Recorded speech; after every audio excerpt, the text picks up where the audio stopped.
তোমরা তো দেখতে পাচ্ছ রাতে রাতে কাজ করছি।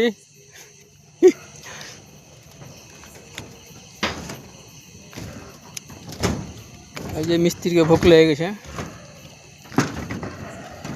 মিস্ত্রি এখন টিফিন বানাচ্ছে। হ্যাঁ,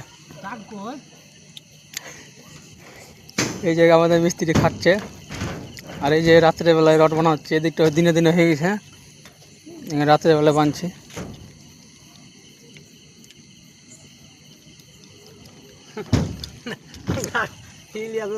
খাটাল হয়েছে। আর এই রড ফেললাম, এখন বাঁধা হবে। দেখতে পাবেন না, মাছ করবো। এই তো খুব ভিতরে আসবি তোমাকে দেখতে পেয়েছ। এই যে অন্ধকার, গরিবের কষ্ট খুবই।